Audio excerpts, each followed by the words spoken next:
세상의 모든 지식 언더스탠딩. 예, 자 언더스탠딩 시작하겠습니다. 네. 공지사항 하나 말씀드리고 시작하겠습니다. 요즘 말레이시아 광고가 자꾸 말레이시아에 관심 있으십니까? 쿠알라룸푸르. 들어는 봤습니까? 네, 쿠알라룸푸르? 그 싱가포르가 되게 좋은데 네. 거기보다 가성비가 좋고 아, 그렇지. 그거 애들- 정확한 애들 정의입니다. 교육시키기가 좋은 그런 네, 곳이라고. 말레이시아 요즘 관심 있는 분들이 많은 것 같아서 이민 투자 또 무료 설명회가 있다고 하니까 이번 주 토요일, 일요일 이틀 동안 코엑스에서 열린다고 하니까 제가 또 하여튼 말레이시아 얘기하고 다녔어요. 자꾸 광고가 들어오는 것 같은데 투자 이민 관심. 말레이시아가 골프도 싸. 투자 이민도 가성비 좋을 것 같아요. 네, 골프도 가성비인가? 골프도 가성비 좋습니다. 좋습니다. 네, 하여튼 뭐 관심 있는 분들 네. 뭐 무료로 하니까 뭐 시간 내서 한번 가보시면 될 것 같고, 자 오늘 본론으로 들어가면 요즘 전기 문제, 뭐 전 세계적으로 전기 문제가 난리인데 뭐 그렇다는 거예요. 송전로 지난 10년간 36개를 져야 되는데 네. 제대로 지어진 게 송전망이 3개밖에 안 된다. 이거 전기 어디서 끌어다 써요? 발전만 하면 뭐하냐? 전기 선이 모자라는데 아이고야. 뭐 그런 상황이라고 해서. 네. 이거 좀 왜 자꾸 이런 일이 일어나는지 좀 근본적으로 해결할 방법은 없는지 네. 하여튼 요즘 에너지 전문 기자로 거듭나고 있는 김상훈 기자님이 네. 취재 좀 해오셨습니다. 어서 오십시오. 네, 안녕하세요. 김상훈입니다. 네, 최근에 말씀드린 송전망 기사가 굉장히 많이 나고 있죠. 송전망 말고 제가 혀가 짧아서 송전망 기사가 굉장히 많이 나고 있는데 지난주에도 크게 났던 기사 중에 하나가 우리 안 대표께서 말씀하셨던 그 기사입니다. 네. 최근에 어떤 제목의 기사도 있었냐고 하면 내년에 당장 대정전이 와도 이상하지 않을 상황일 정도로 심각하다라는 제목의 기사도 있어요. 그래서 오늘 드릴 말씀은 송전망이 뭐 이렇게 안 지어지면 무슨 일이 벌어지는 건지, 지금의 상황이 그렇게 심각한 상황인 건지, 왜 우리는 이렇게 송전망을 까는 게 어려운 건지, 해결 방법은 없는 건지, 다른 나라는 어떻게 하고 있는지 이런 것들 조금 따져보겠습니다. 다른 나라 하는 것도 궁금해, 진짜. 예. 하여튼 네, 일단 우리나라 전력 소비 구조를 먼저 개괄적으로 알고 가실 필요가 왜 이런 있는데, 일이 계속 일어나느냐? 맞습니다. 이게 조금 직관적으로 이야기가 되게 쉬워요. 잠깐 예. 슬라이드 보여드리면, 이 우리나라 같은 경우에는 그 땅값이 비싼 수도권에서 땅값이 싼 다른 지역의 발전소를 지어서 거기서 만든 전기를 가져다 쓰는. 수도권이 전기를 끌어와서 쓴다. 맞습니다. 슬라이드 보시는 대로 보면 이게 지난 겨울이죠. 2023년이랑 24년 겨울철 실적 기준으로 봤을 때 수도권 같은 경우에는 수요가 40인데 발전량은 27%밖에 안 되죠. 그래서 조금 뭐랄까, 그 수요랑 발전이 맞는 영남이랑 제주 지역을 빼면 사실상 수도권은 영동 지역, 강원도, 그 다음에 충청도 이쪽에서 전기를 다 끌어다 쓰는 그런 상황이에요. 그래서 뭐 자급률이라고 하죠. 네. 우리 지역에서 만든 전기를 얼마나 쓰느냐. 이게 수도권 전체로 보게 되면 한 60% 언저리여서 그래도 뭐 나쁘진 않네 이렇게 생각하실 수 있지만 인천에 화력발전소가 많습니다. 그래서 인천 같은 경우에는 자급률이 한 300% 가까이 되거든요. 서울만 놓고 보면 넘치게 있군요. 거기 인천에. 맞습니다. 예. 그래서 서울만 놓고 보면 5%밖에 안 되고 경기도도 3%, 30% 정도밖에 안 돼요. 아니 그러니까 송전망 깐다고 인근에 지나가는 분들은 막 들어눕고 왜 우리 집 앞에 송전망 지나가는지 난리잖아요 지금. 맞습니다. 그러니까 용산에다 그냥 그럼 발전소 져라, 그럼 강남 한복판에 져라 이런 얘기가 나올 법도 하긴 하네요. 나올 법도 하긴 하지만 물리적으로 불가능한 게, 이런 구조가 만들어진 가장 큰 이유 중에 하나가 뭐냐면, 사실 이거는 그 대한민국이 뭐 제조업으로 굉장히 성공한 나라가 됐잖아요. 예. 근데 과거에는 필승 전략 같은 거였어요. 왜냐하면 한국은 제조업으로 커야 되는데 전기는 제조업에서 가장 중요한 요소입니다. 비싸면 안 돼요. 그렇죠. 싸야 되기 때문에, 그렇기 때문에 싸게 만들려면 사람이 없는 먼 쪽으로 가야 되는 거예요. 그래서 저쪽에 있는 동해안 바닷가에 화력발전소 원전을 지어놓고, 그 다음에 서해안 태안 당진 같은데 석탄 화력발전소를 몰아놓고 여기서 만든 전기를 이제 가지고 오는 거죠. 이게 발전소들이 꼭 물 많은 데에다 지어야 되니까. 맞습니다. 그러니까 바닷가 인근에다 지면 좋긴 좋죠. 그리고 사실. 과거만 하더라도 이제 발전소 짓는 것도 그렇게 어렵지 않았고, 그다음에 송전망 까는 것도 그렇게 어렵진 않았어요. 근데 그러하다 보니까 이 그 일종의 필승 전략이라고 하는 게 아주 잘 돌아갔죠. 근데 문제는 세상이 바뀐 게 일단 최근에는 대규모 발전소 짓는 게 진짜 어렵죠. 예. 대규모 발전소를 짓는다고 하더라도 이게 어차피 수도권에 못 지으니까 바깥에다 지어야 되잖아요. 네. 땅값이 비싸기 때문에 수도권에서는 지어봤자 이게 경제성이 잘 나오질 않습니다. 네. 고정비가 많이 들어가기 때문에. 그럼 바깥에다가 발전소를 지어야 되는데 이 바깥에다가 발전소를 지어놓고 이 전기를 끌어오는 송전망을 까기가 굉장히 힘들어졌어요. 이게 굉장히 상징적인 사건이 많은 분들은 아시겠지만 2007년에 있었던 밀양 송전탑 사건이잖아요. 예. 밀양 송전탑 사건이 2006년 무렵부터 문제가 불거지기 시작해서 2014년까지 짓지 못하고 있다가 2014년에 정부가 그 행정대집행이라고 하죠. 예. 그쪽에서 이제 시위하고 이렇게 점거하고 있던 우리 그 지역 주민들을 막 끌어내고 막 그쵸. 날렸잖아요. 강제력으로 끌어내고 거기서 송전탑을 세웠는데 사실 그 이후로는 송전탑 만드는 게 사실상 불가능해졌죠. 이제 그렇다 보니까 이게 수도권에 발전소를 지을 수도 없고 바깥에다 많이 지어놨는데 송전탑을 지을 수 없으니 이 문제가 계속 심각해지는 상황에 들어서 있는 겁니다. 예. 사실 이게 우리가 정전이라고 하는 게 그런 심각함을 느끼는 가장 체감할 수 있는 사건인데 우리가 생각하기에 뭐 정전이 없으니까 별 문제 아닌 거 아니냐라고도 생각하실 수도 있지만 전혀 그렇지 않은 게 이제 동해안 송전선로를 예를 들어볼게요. 잠깐 예. 슬라이드 보여드리면 이게 사실 수도권은 이 동해안에 있는 석탄화력발전소와 울진에 있는 신한울 발전소 그 다음에 당진이랑 태안 쪽에 있는 석탄 화력 발전소로 먹고 산다고 해도 과언이 아니에요. 예. 그래서 여기서 전기를 끌어오는 게 가장 중요한데 그래서 이 아하. 분홍색, 주황색 선이 사실상은 그 수도권의 생명줄이라고 보셔도 돼요. 서해에서 끌어오고 동해에서 끌어오고 하는 거네요. 맞습니다. 어. 그래서 이게 없으면 수도권은 안 되는데 문제는 이 동해안에서 끌어오는 선로가 두 개가 있어요. 주황색 선이 765kV짜리 초고압 가장 네. 전압이 높은 송전선로고 그다음에 이 파란색 선이 345kV짜리 두 번째로 전압이 높은 선로거든요. 34 아니고? 345, 345kV. 네. 그래서 이 석탄 화력 발전소들이 이 파란색 345kV짜리 송전선을 타고 수도권으로 들어오고 그다음에 그 한울 발전소, 신한울 발전소에서 원전에서 만든 전기가 765kV짜리 예. 송전을 타고 이렇게 들어오는데 문제는 그 이 송전선의 송전 용량이라고 하죠. 이게 전압으로 되어 있긴 하지만 이 송전선 같은 경우에도 보낼 수 있는 전기의 양이 정해져 있습니다. 네. 그래서 안정도 용량이라고 하는 게 있는데 이게 7.3기가와트밖에 안 돼요. 근데 문제는 이 수도권으로 가져오려고 전기를 만드는 발전소를 세워놓은 게 16기가와트 정도가 됩니다. 근데 그 말인즉슨 보낼 수 있는 게 7.3기가와트밖에 안 되면 이제 미어 터지네요 지금. 절반이 지금 발전소가 놀고 있는 거예요. 선이 부족해서 맞습니다. 용량은 발전 용량은 더 많은데도. 그렇죠. 그래서 동해시에 있는 석탄화력 발전소 같은 게 2017년부터 상업운전을 시작을 했는데 제가 아는 지인이 이 운영하는 업체에 다녀서 물어봤더니 예. 간발이라고 해요. 간발. 그러니까 급전시를 받지 못하고 발전소를 멈춰 놓는 거죠. 이게 뭐 비일비재하다고 해요. 올해 같은 경우에도 5월, 6월 두 달 동안 발전소를 못 돌렸다고 하니까. 세상에. 그래서 여름철에 잠깐 이렇게 그 냉방 수요 때문에 예. 전기 수요가 많아졌을 때 잠깐 돌렸다가 그 주변에 있는 다른 석탄 발전소들 같은 경우에도 되게 많이 멈췄다고 합니다. 예를 들면 삼척에 올해 초에 상업운전을 시작한 삼척 블루파워라고 하는 석탄 발전소가 있는데 예. 여기 같은 경우에는 상업운전을 시작하고 난 다음에 한참 동안 못 돌리다가 여름철에 잠깐 돌렸다가 다시 또 멈췄대요. 그러면 그게 참 황당한 일인데, 그러니까 당연히 발전소를 지으려고 생각할 때 그러면 이 발전소 져서 어떻게 보내야지 하고 당연히 송전로를 염두에 두고 발전소를 지을 거 아닙니까? 맞습니다. 근데 발전소는 지어졌는데 송전망이 제대로 안 지어져서 그런 일이 지금 벌어지는 거죠? 그렇죠. 그래서 원래는 계획보다 뭐 너무 작은 그런 게 아니고 대부분의- 계획은 원래 있었는데. 대부분의 나라들이 그러하지만 한국 같은 경우에도 일단 발전소의 계획을 먼저 세워요. 예. 어디에 발전소를 짓겠다 세우고 난 다음에 그 다음에 그러면 송전망을 어떻게 깔아야지라고 하는 송전망 계획을 또 짜는데 예. 한국도 역시 이렇게 발전소 계획을 세워놓고 송전망 계획을 다 세웠죠.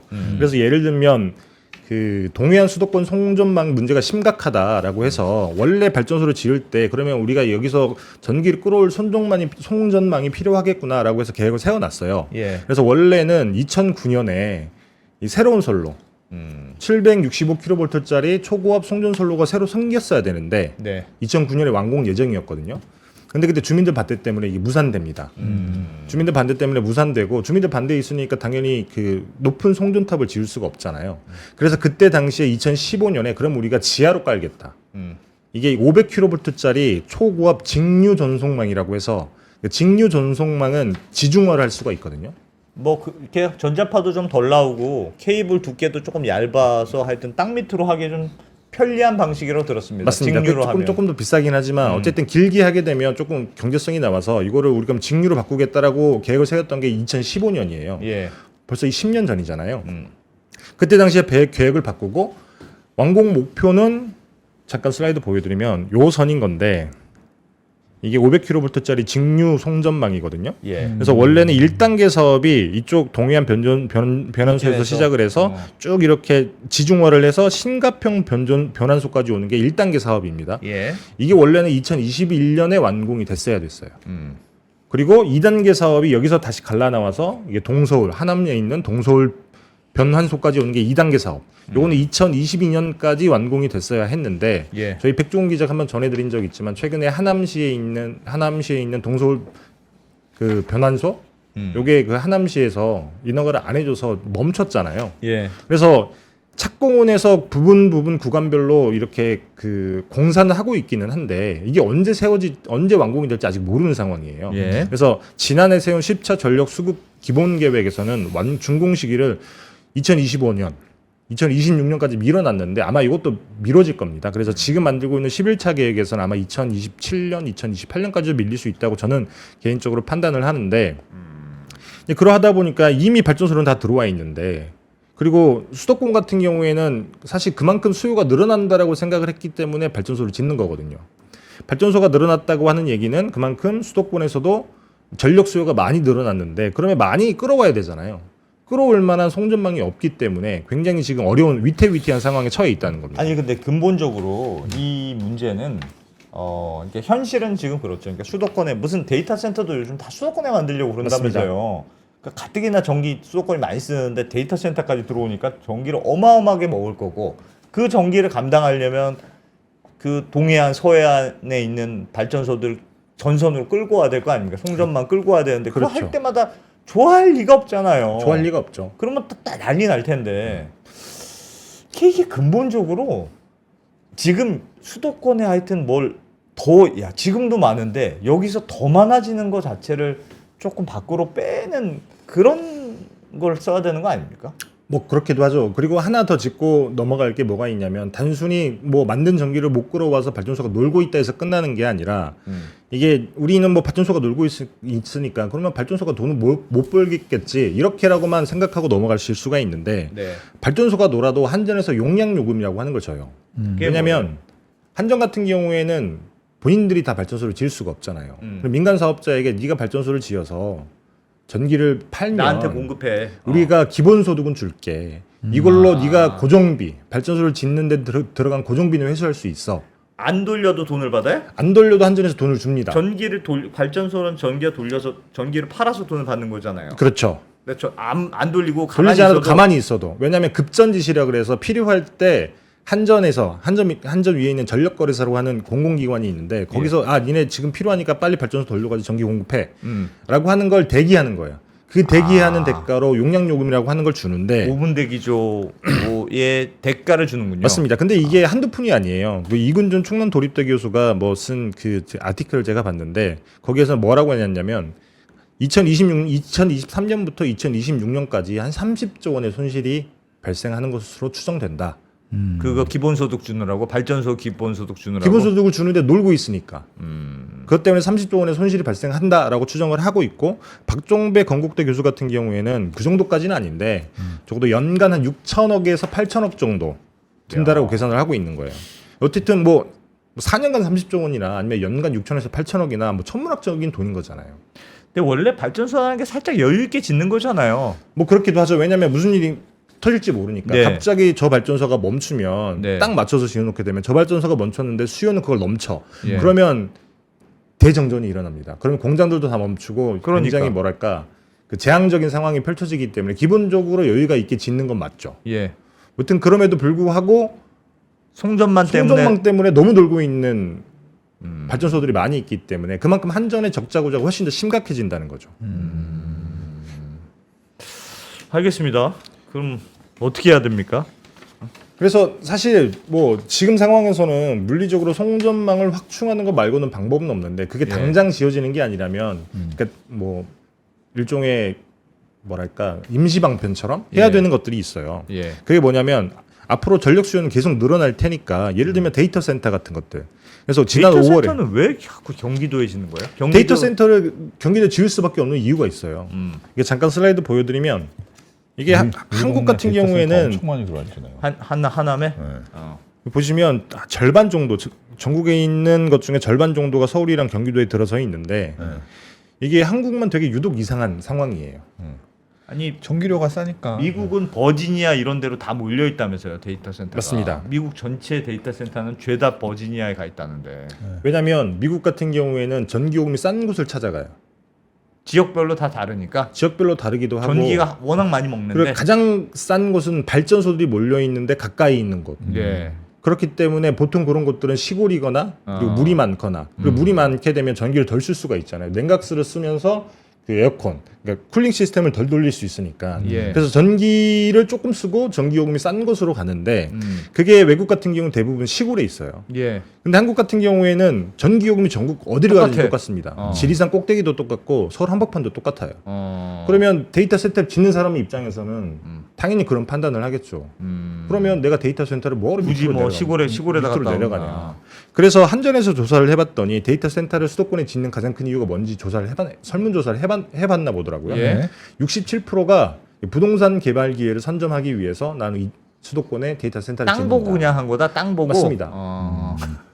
그러니까 이게 요금 자체가 차별화가 없으니까 데이터 센터는 당연히 수도권에 땅 보고 들어올 수밖에 없고 또 데이터 센터를 지어서 이제 누군가에게 빌려줘 수익을 얻으려고 하는 입장에서 봐서도 그걸 쓰는 업체들 같은 경우에도 대부분 야 우린 수도권에 있는 게 좋아라고 얘기를 한다는 거예요. 왜냐하면 예. 운영할 때 비용이 똑같기 때문에 굳이 시골로 내려가서 사람들 구하기도 힘들고 거기다 사무실을 해주고 뭐 지원해줄 이유가 없잖아요.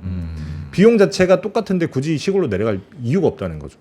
근데 그렇다 보니까 가뜩이나 수도권에서 어떤 전력 수요가 이 수급이 되게 조금 아찔아찔한데 계속 데이터 센터 같은 것들이 수도권에 또 몰리게 되면 이 그 굉장히 그나마 안정적으로 돌아가고 있는 상황이 훨씬 더 심각해질 수 있다고 하는 건데 예. 산자부에서 신규 데이터 수요를 한번 살펴봤더니 2059년까지 한번 시간이 많이 남긴 했습니다만 데이터 센터 수요가 한 50기가와트 정도가 되는데 이게 어느 정도 수준이냐면 올 여름 우리나라 최대 전력 수요가 97기가와트였거든요.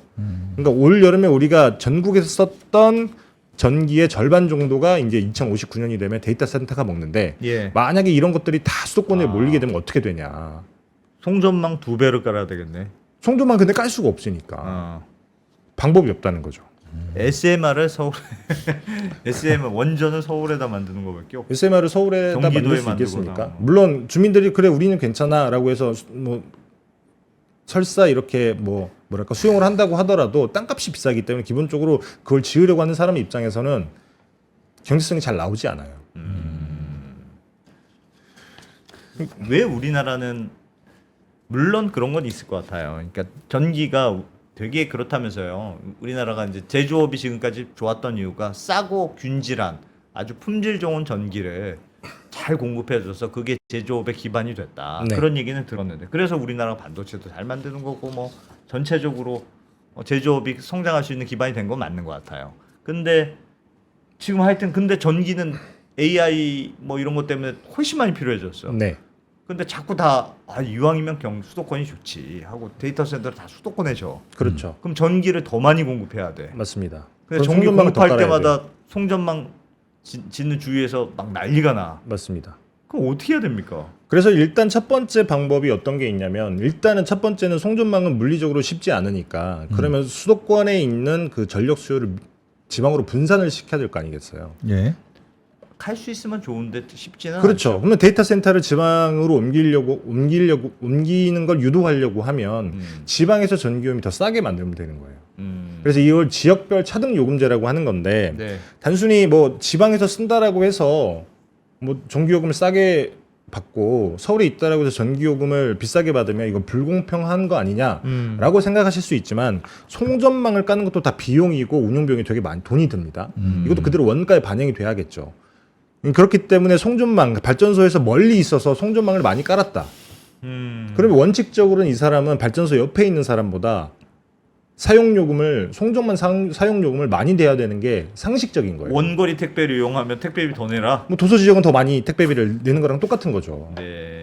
근데 그게 지금 너무 익숙해져 갖고 엄청 반발할 것 같은데. 와. 그렇죠. 그러니까 한국이 지금까지 조금 어떻게 보면 실기라고 했다고 할 수 있는 게 뭐냐면 지금까지는 제조업을 육성한다는 차원에서 예. 전기를 파는 사람이 한전이 독점을 하고 독점을 하다 보니까 값싼 전기라고 하는 건 일종의 공공재처럼 우리가 인식을 하게 되고 그랬잖아요. 예. 비싸지는 건 참기가 힘들어요. 예.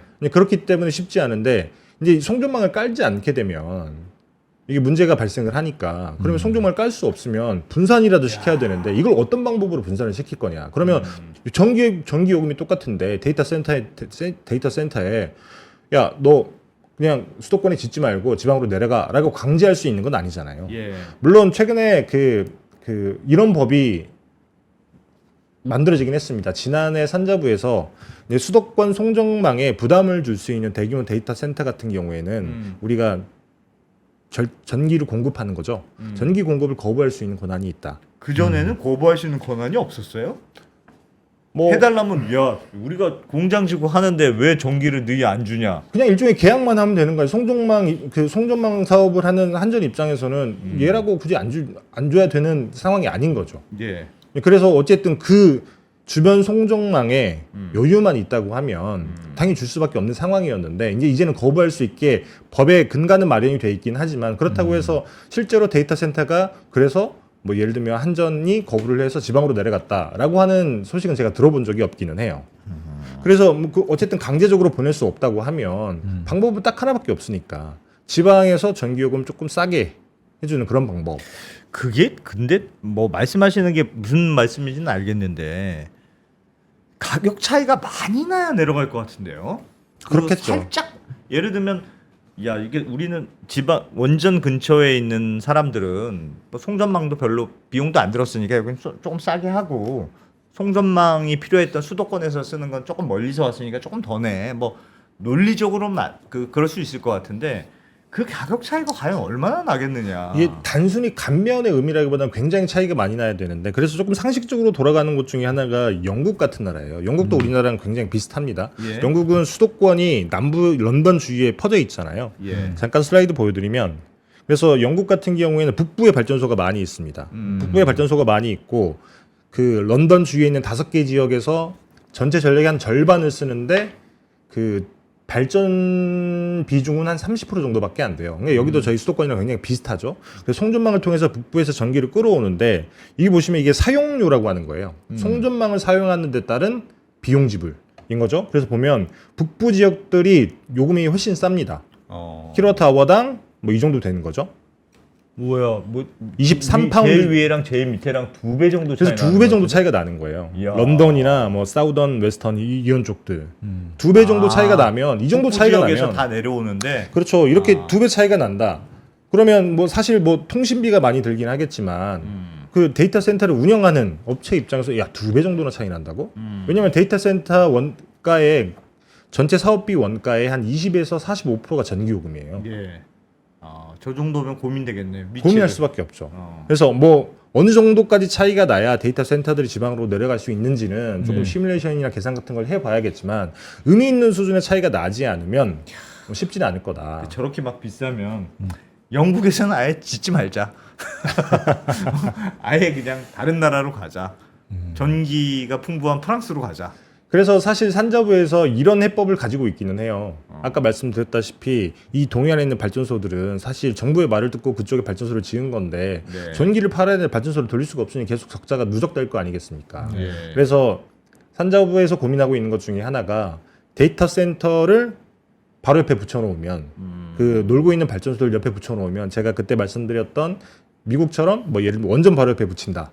그러면 송전망에 태울 필요도 없고 전기를 굉장히 싸게 쓸 수 있게 우리가 구조를 한번 만들어 보겠다. 라고 고민을 하고 있기는 합니다만 뭐 얼마나 싸질지 모르겠고 그렇다고 해서 뭐 데이터 센터만 수요가 있는 건 아니잖아요. 서울 자체 전력 수요가 굉장히 많이 늘어나기 때문에 네. 이런 수요를 분산을 시키려면 서울 쪽에서 사용 요금도 올라가야 될 텐데 과연 이게 가능할까? 과연 가능할지 모르겠어요. 인구의 절반이 수도권에 있잖아요. 지금까지도 그렇게 있었고 또 이미 모든 시설이나 제조업체 수도권으로 몰려 있는 상황에서 그렇죠. 수도권에 전기요금이 올라가면 내려가는 수요보다 당장 부담이 훨씬 커질 거여서 맞습니다. 당장에 경기 남부권에 몰려 있는 첨단 제조업들은 어떻게 할 것이며 선택할 수 있겠느냐. 그리고 정치적으로도 쉽지 않죠. 처음부터는 또 몰려 있어야 또 경쟁력이 있으니까 또 열심히 지원해 준다고 해줬겠죠. 뭐 그렇겠죠. 그리고 사실 그때야 뭐 발전소를 짓지 못하고 송전망을 짓지 못하는 시대가 올까라고 생각을 했을 수도 있습니다. 네. 약간 고민이네. 어디 껴 있는 상황 같은데 답이 어떤 게 있을까 모르겠어요 지금. 그래서 그럼 뭐 보상이라도 좀 잘해주면 안 됩니까? 그러니까 예를 들면 송전망을 깔아요. 송전망을 깔아야 되는 게 현실이에요. 그러면 송전망 깔아야 되는데 그 인근 주민들은 뭐 불편할 거 아닙니까? 불편할 뿐 아니라 집값이 떨어지니까. 그게 두 번째 숙제 같은 겁니다. 이제 보상 체계를 어떻게 해야 사실 한국 같은 경우에는 어느 나라나 갈등은 다 있어요. 그 갈등을 제대로 해결한 나라는 없을 수는 없죠. 아무것도 없습니다. 한국이랑 예. 비슷한 사정을 다 똑같이 겪고 있는데 이제 한국 같은 경우는 조금 안타까운 게 뭐냐면 너무 극단적인 대립이에요. 예를 들면 주민들 같은 경우에는 야 전자파가 인체에 해가 된다는데 우리 절대 안 돼. 그리고 사실 뭐 속된 말로 극렬한 반대를 하시잖아요. 예. 근데 사실 정부 입장에서는 방법이 없으니까 이건 무조건 들어가야 되는 건데 왜 본인들의 생각만 하시냐. 나라 전체 사회 전체를 봤을 때 무조건 필요하다. 그리고 우리가 법리적인 절차를 따졌을 때 문제가 있는 게 아닌데 왜 이렇게 반대를 하냐. 이렇게 일종의 극단적인 대립만 있고 이걸 평가하는 분들도 똑같이 그런 말씀들을 많이 하시잖아요. 저거 보상 더 많이 받으려고 눕는 거다. 그러면 다른 쪽에서 또 이런 얘기도 하죠. 그러면 니네 집 앞에 지어라. 이게 사실 어떻게 보면 그 합치점을 찾을 수 없는 그런 대립만 있는데 이게 사실 보상 체계 때문이기도 해요. 한국 같은 경우 맞습니다. 없습니까? 우리나라는 확실히 적어요. 이게 그 어떤 수치적으로 비교하기에는 자료가 너무 많이 부족하기는 한데 예. 네. 일단 한국 같은 경우에는 첫 번째로 아셔야 되는 게 한전이 돈이 없어요. 보상의 주체가 한전이거든요. 보상의 주체가 한전인데 잠깐 슬라이드 보여드리면 이게 송전선로 보상 체계입니다. 요거 그림 먼저 보시는 게 조금 편할 것 같기는 한데 예. 이게 한 4가지 종류의 보상 체계가 있어요. 예. 첫 번째는 선하지 보상이라고 해서 이 송전탑, 송전선로를 세우게 되면 이게 들어가는 땅 사야 될 거 아니겠습니까? 요거는 감정평가에서 그 가격대로 사드립니다. 이게 선하지 보상이라고 하는 거고 그래서 요거는 이게 좌측 바깥에 있는 그 최외측에 있는 선을 중심으로 3m 이 안에 있는 땅을 다 사는데 예. 여기까지는 뭐 무조건 사는 거고 그 다음에 재산적 보상범위라고 하는 게 있어요. 이 송전탑, 송전선로를 기준으로 봤을 때 예. 33m 안에 있는 땅들 예. 이 땅들은 이 송전탑 때문에 재산적인 피해를 받는다.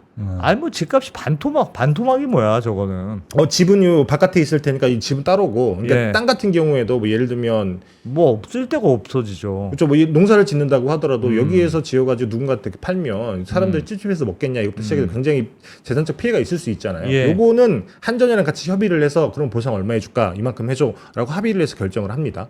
요 보상 체계가 하나 있고 180m 안에 집이 있는 경우 네. 이 경우에는 내 집 사가라라고 청구를 할 수 있어요. 네. 그러면 한전이 무조건 사가야 되고 예. 집을 팔지 않는 경우에도 주거 환경 개선 사업이라고 하는 그러니까 조금 뭐랄까 안전하게 본인이 주거 환경을 개선할 수 있도록 지원금을 줍니다. 집값은 얼마에 사주는데요? 이것도 감정평가해서 사는 거죠. 감정평가로. 네. 그리고 마지막으로 가장 어떻게 보면 그런 것도 감정평가로 사는 게 이상한 것 같아요. 왜냐하면 내가 원래 여기 쭉 살고 있었는데 송전탑이 들어서 나는 이사도 가야 되고 불편해. 근데 그냥 제가 알기로는 원래 감정 가격이라는 게 주는 걸로 알고 있기는 합니다. 그냥 그래도 사실상 쫓아내는 건데 그게 맞는 건지 모르겠습니다. 근데 그건 보상이라고 할 수가 없을 것 같은데요. 근데 감정평가 말고 사실 딱히 어떤 기준을 찾기가 쉽지 않은 것도 사실이기도 해요. 현실적으로. 그리고 사실 여기까지는 뭐 그럴 수 있는데 가장 큰 어떻게 보면 논란이랄까요? 그게 많이 있는 게 1km 안에 있는 지역 주민들이에요. 여기는 지역 지원 사업 범위라고 하는 게 있습니다.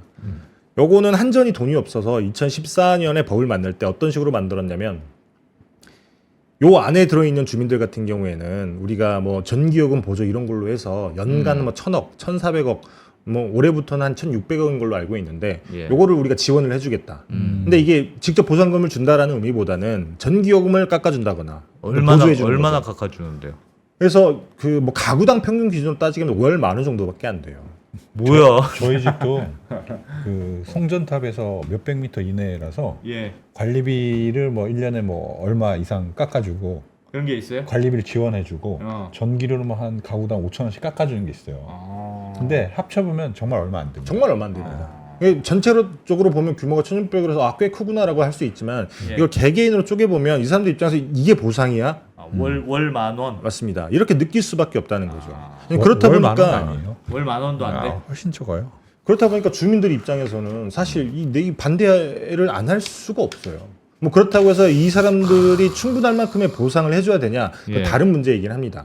그래서 이 피해라고 하는 거는 사실 뭐 그 전자파가 얼마나 인체에 해를 미치는 과학적으로 증명된 게 없기도 하지만 피해라고 하는 건 굉장히 주관적인 거고 보상이라고 하는 객관적 기준이어야 되는데 이 합치되기가 굉장히 쉽지 않으니까 당연히 평행선을 달릴 수밖에 없는 거예요. 내가 어쨌든 가만히 살고 있었는데 갑자기 송전망이 생긴다고 발표가 났어요. 그러면 재산상의 손해는 무조건 나는 거지 않습니까? 맞습니다.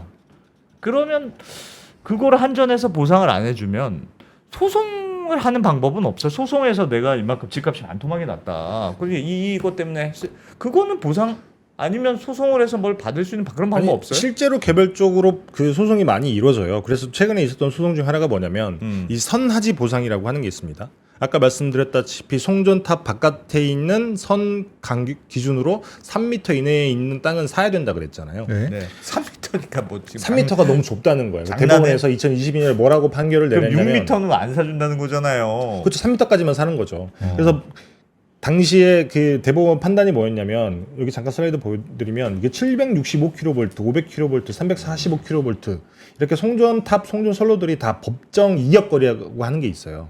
적어도 이 정도 뒤에 건물을 세워라. 이게 있는데 그래서 이 법정 이역거리 정도까지는 무조건 사라. 이런 걸로 바뀌긴 했지만 여튼 이 선화지 보상뿐만 아니라 다 이 보상책마다 소송이 있는 거죠. 근데 소송이 있다고 한들 법원에서 그럼 보상 많이 해줘라. 네. 라고 어떻게 객관적인 기준을 만들어 줄 수 있는 게 아니잖아요. 이제 그러하다 보니까 소송이 있어도 계속 이게 공회전이 되는 겁니다. 이게 뭐 무조건 퍼질 수도 없는 노릇이고 합리적인 수준에서 보상이 돼야 될 텐데 진짜 근데 모르겠네요. 그 합리적인 수준이라고 하는 게 수준이 한전의 뭘까? 입장과 그 당사자의 입장이 너무 괴리가 크다는 거예요. 예를 들면 그래서 그걸 법원이 해결해 줘야 되는 거 아닙니까? 법정에서? 사실 이거는 뭐 법원에서 해결해줘야 되는 것도 맞기도 할 수도 있어요. 예를 들면 미국 같은 경우에 어떤 식으로 하냐면 미국도 최근에 송전망을 많이 깔아야 된다라고 하는 송전망 문제는 저희랑 똑같이 겪고 있기는 한데 예.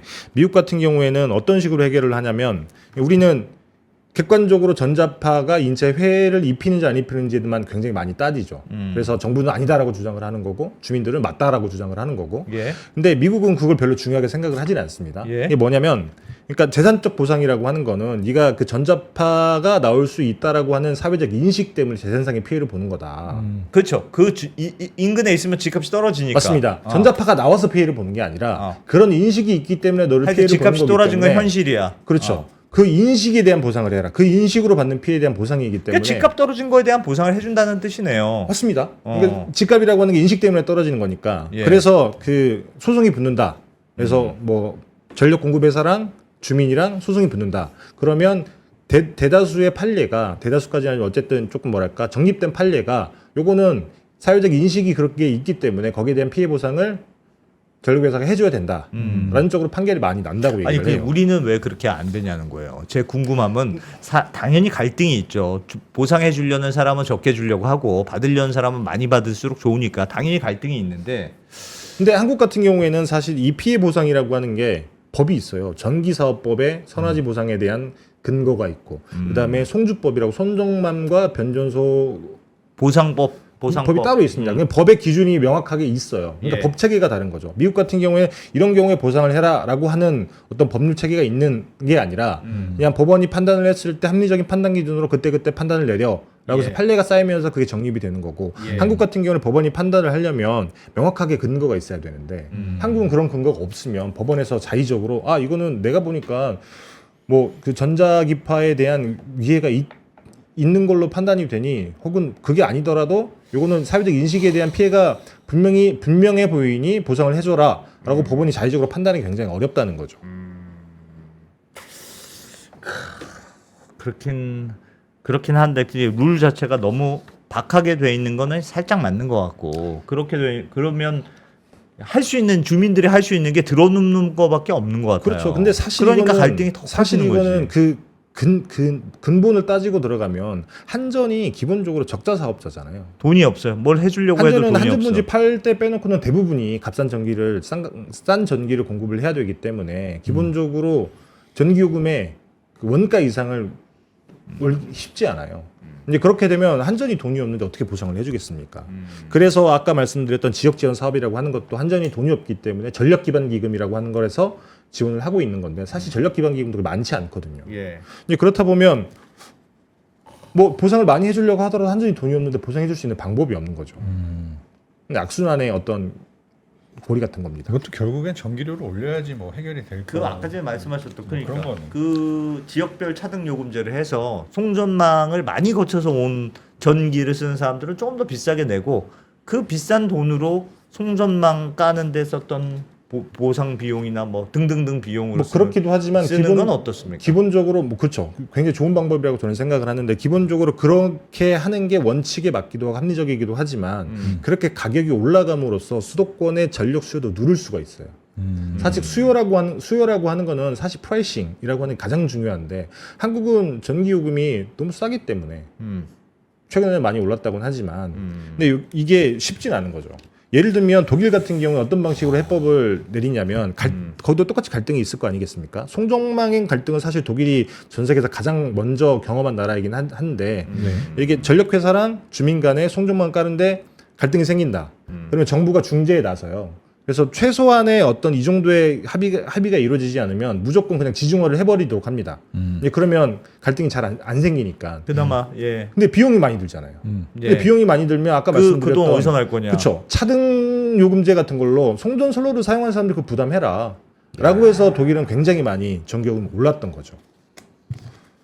그러니까 뭐 어떤 방법이 해결하려면 돈으로 돈으로 해결할 수 있는 돈으로 건 돈으로 해결하는 게 제일 해결하려면 싼데. 전기요금이 올라야 되고. 근데 많은 사람들이 내 주머니에서 나가는 돈 말고 정부 세금으로 하든 한전 돈으로 하든 이렇게 생각을 하다 보니까 이게 결국엔 해답을 찾을 수 없는 게 보상을 돼버리는 거죠. 해주려면 요금이 올라야 되고 그게 차등적으로 오르건 다 같이 오르건 간에 어쨌든 맞습니다. 올라야 되고 그렇죠. 그게 과연 되겠느냐? 야, 그냥 전기를 쓰지 말고 좀 전기를 쓰지 말고 전기를 전기를 안 쓸 수가 일단 없죠. 저희부터 굶습니다. 어떻게 좀 해결책이 없네요. 이거. 그래서 사실 정부에서 계속 요구하는 것 중에 하나 이런 거예요.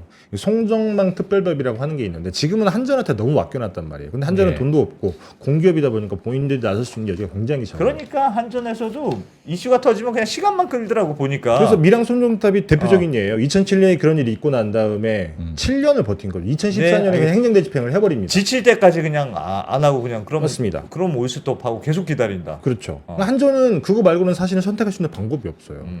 돈을 많이 들여서 보상할 수 있는 본인들의 어떤 권한이 있는 것도 아니기 때문에. 예. 그래서 송정만 특별법이라고 하는 게 국무총리 산하의 위원회를 만들어서 중재도 할 뿐더러 예산도 주고 그럼 여기서 어떤가 뭔가 이렇게 권한을 줘서 조금 갈등 중재를 잘 해보자. 다른 나라들도 굉장히 많이 그렇게 하고 있거든요. 근데 한국 같은 경우는 아직까지 그런 걸 하지 않고 있다 보니까 이 송정망 문제가 계속 심각해지는 상황이 놓여 있는 겁니다. 채팅창에서 한전 말레이시아 협정을 맺어서 말레이시아에서 뭐 좀 사오자. 말레이시아는 이게 원유가 많이 나오는 나라라서 전기가 싸요. 전기 싸요. 전기만 싼 게 아니야. 여기 막 다 싸. 무슨 주요 필수품 계란 이런 거 있잖아요. 계란 우유 이런 거는 정부 보조금이 들어가. 그 더 싸요. 사실 뭐 기업들도 지방으로 내려가면 전력수가 조금 분산이 될 텐데 수도권에 몰려 있는 것도 집적인 효과도 있긴 하지만 지방으로 내려가게 되면 전기요금이 싸지면 분명히 그걸 선택하는 기업들이 나오는데 전기요금이 안 싸, 비용이 많이 들어, 혜택은 별로 없어. 할 이유가 없는 거죠. 근데 진짜 전기는 큰일이네요. 전기는 갈수록 많이 써야 될 테고 전기차도 앞으로 써야 된다고 하고 AI는 전기 먹는 맞습니다. 하마라고 하고 그리고 기본적으로 한국은 수도권이 빨대 꽂아서 강원도, 충청도에서 전기를 끌어와야 되는 기본적인 구조이기 때문에 수도권에 사람들 많이 사는 게 뭐 당연한 현실인데 네. 지방으로 억지로 내려가라고 할 수도 없고 전기는 많이 쓰게 될 텐데 맞습니다. 이 전기를 어떻게 끌어올 거냐 큰일이군요. 다각도로 고민을 해봐야 되긴 합니다. 그리고 빨리 해법을 찾아야 되기도 하고요. SMR 이런 거 빨리 주면 안 됩니까? 어떻게 SMR? SMR은 뭐 빨라봐야 뭐 러시아랑 중국에서는 뭐 상용화에 성공했다고는 하지만 사실 우리가 믿을 수 있는 바는 아니고 예. 미국이 선도적이긴 한데 어쨌든 그게 상용화 시점이라고 하는 게 빨라봐야 2030년 정도이기 때문에 그렇다고 하면 그때까지는 저희가 뭐 그러면 송전망 기다릴 수 있는 건 아니잖아요. 화력 발전도 이게 발전소가 커야 효율이 잘 나오지 작으면 맞습니다. 효율이 또 안 나온다고 하더군요. 그러니까 맞습니다. 지역에 동네 작게 짓는 것도 또 말이 잘 안 되는 모양이에요. 그렇죠. 그러니까 어디다 크게 줘서 그걸 송전망으로 날르는 게 사실 효율적인 방법인데 네. 또 주위에 그럼 너희 집 앞에다 지나가게 해라. 물리적으로 이런 해법들을 찾은 곳들이 있긴 해요. 미국 같은 경우에는 그냥 도로 밑에 깔아버립니다. 철도 밑에 좋네. 깔아버리고. 그 물론 돈이 많이 여기도 들어? 지금 이제 막 시도하고 있는 상황이에요. 예. 왜냐하면 도로나 철도 같은 경우에는 국가 땅이잖아요. 네. 그렇기 때문에 그냥 깔아버리면 문제가 안 생긴다. 밑으로요? 네, 한국 같은 경우에도 그래서 송전망을 남해안에서 올라오는 HDBC 송전망을 그냥 바다로 이렇게 돌려가지고 올라오려는 계획을 하고 있잖아요. 그거랑 비슷합니다. 알겠습니다. 알겠습니다. 이게 답이 없는 문제로 던지니까 가슴이 답답하네. 어떻게 했으면 좋겠습니까, 김상훈 기자님은? 아, 뭐 저는 지금 김상훈 기자가 대통령이다. 제가요? 그럼 어떻게 하겠습니까? 네. 저는 가장 현실적인 가장 지금 당장 해야 되는 거는 지역별 차등 요금제라고 생각을 해요. 그게 얼마나 폭을 넓혀야 될지는 뭐 고민을 해봐야겠습니다만. 어쨌든 유인책은 있어야 된다. 아니, 왜냐하면 지방으로 굉장히 좀. 당연한 원칙인 거죠. 송전 선로를 쓰는 사람이 비용을 내야지.